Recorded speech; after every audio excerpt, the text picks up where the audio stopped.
In this video, we're going to talk about variables in Solidity. A variable is simply a place where we store information inside a smart contract, like a labeled box where data can be kept. Later on, we can come back to that box, read what's inside, or update it with a new value. Whenever a contract remembers a number, an address, or some text, it does that through a variable.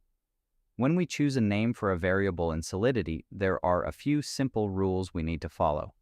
The name can't be a reserved keyword of the language. It must start with a letter or an underscore, and it can contain letters, digits, and underscores. For example, user123 is fine, but 123 user or $user are not valid names. Solidity is also case sensitive. The way we declare variables in Solidity always follows the same order.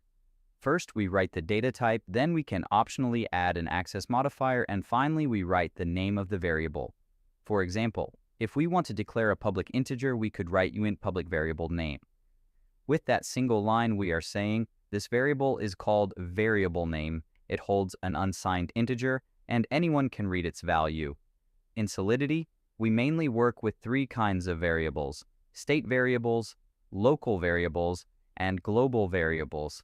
State variables are the ones that live on the blockchain.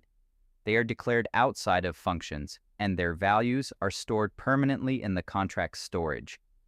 Every time we change one of these variables, we are modifying the state of the contract on-chain, and that operation has a gas cost. Inside functions, we use local variables. These are for temporary values that only matter while the function is running. That variable value exists only during that execution, and it disappears as soon as the function finishes executing.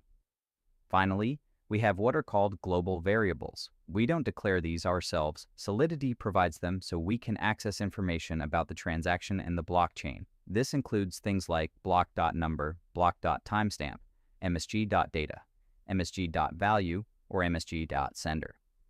For example, msg.sender tells us which address is calling the function at that moment, which is very useful to know who sent a transaction or who deployed the contract.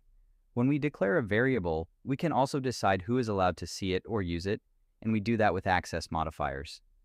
If we mark a variable as public, anyone can read its value from outside the contract, and Solidity even generates a free getter function for us. If we mark it as private, only the contract itself can access it directly. With internal, both the contract and any contracts that inherit from it can use that variable. The external modifier is normally used with functions rather than with variables. Now let's look at a simple example where these ideas come together. Imagine we have a contract with a state variable and a function that updates it using a local variable. In this case, my state variable is a state variable that is stored permanently on the blockchain, while local var is a local variable that exists only while my function is executing. We use the local value to update the value that is stored in the contract state. We can also take advantage of global variables. For example, we might want to record who deployed the contract and store that address so we can use it later. Here, msg.sender is a global variable that gives us the address of the account that called the function. In the case of the constructor, it represents the address that deployed the contract, so we can store it as owner and know who the initial owner of the contract is. To wrap up, remember this idea. Variables are how a contract remembers information. State variables store data permanently on the blockchain, and that's why updating them always has a gas cost.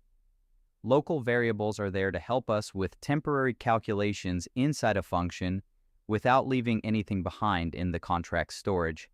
And global variables give us context about who is interacting with the contract and what is happening on the blockchain at that moment.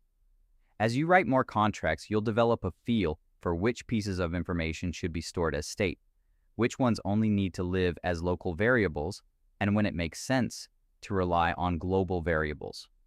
With these basics in place, in the next videos we'll be able to build more interesting contracts on top of this foundation.